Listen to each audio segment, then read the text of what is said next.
ওনাদের বলেছেন কিছু? আমি বলেছি তো যে আমার 1 মাস হচ্ছে দিয়েছে, আপনি চেক করে দেখুন যে নোয়াটার মধ্যে কি আছে, প্লেন লোহার নোয়াতে কেন কি আছে।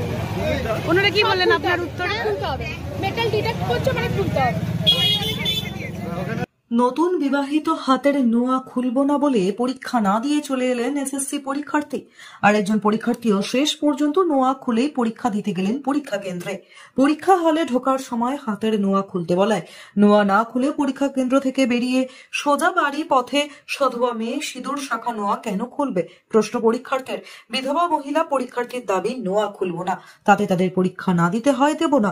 স্কুলের ভারপ্রাপ্ত প্রধান শিক্ষিকা জানান এরকম অভিযোগ তাদের কাছে আসেনি। কালনা হিন্দু হাই স্কুল উচ্চ বিদ্যালয়ে আজ এসএসসি পরীক্ষায় মোট পরীক্ষার্থীর সংখ্যা 397। নিরাপত্তার ব্যবস্থায় কোনো খামতি রাখেনি প্রশাসন। পরীক্ষার্থীদের জানানো হয়েছিল কোনো রকম ধাতব জিনিস সঙ্গে করে আনা যাবে না, তাই বিবাহিত মহিলাদের মেয়ের হাতের পলা নোয়া খুলে পরীক্ষা কেন্দ্রে যাওয়ার নির্দেশ মানতে বলে প্রশাসন। কিন্তু দুজন পরীক্ষার্থী হাতের নোয়া খুলতে নারাজ ছিলেন।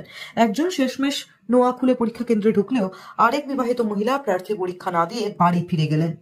ওনাদের বলেছেন কিছু? আমি বলেছি তো যে আমার 1 মাস হচ্ছে দিয়েছে, আপনি চেক করে দেখুন যে নোয়াটার মধ্যে কি আছে, প্লেন লোহার নোয়াতে কেন কি আছে। ওনারা কি বললেন আপনার উত্তরে? খুলতে হবে, মেটাল ডিটেক্ট করছে মানে খুলতে হবে। এখানকার সিস্টেম করেছে হাতে নোয়া পর্যন্ত খুলে ফেলতে হবে। কি একটা শতবাদী সে হাতে নোয়া খুলবে, সে কি খুলেছে নাকি? খুলেছে, লোহা খুলেছে। আমি খুলি। আচ্ছা, তারা অন্যান্য স্কুলেও চেকিং করছেন, তার সত্ত্বেও আজকে নতুন যারা বিবাহিত তাদেরকে যদি বলে লোহা খুলতে, অসম্ভব ব্যাপার। মানে আপনাকে কি এখানে আপনাকে কি বলা হয়েছে এখানে? হ্যাঁ বলেছেন লোহা খুলতে, আমি বলেছি আমি খুলবো না। তারা তো কোনো রকম আমাদের কিছু জানায়নি, তাদের তো জানানো দরকার ছিল। দেখুন আগের দিন কি করেছে, কাগজও তো কিছু নেই, যা যা বলছে কাগজও কিছু নেই, আজকের কাগজও কিছু নেই। কাগজের কথা আমাদের যা বলছে সেইটাই। ব্যুরো রিপোর্ট, সঠিক বার্তা।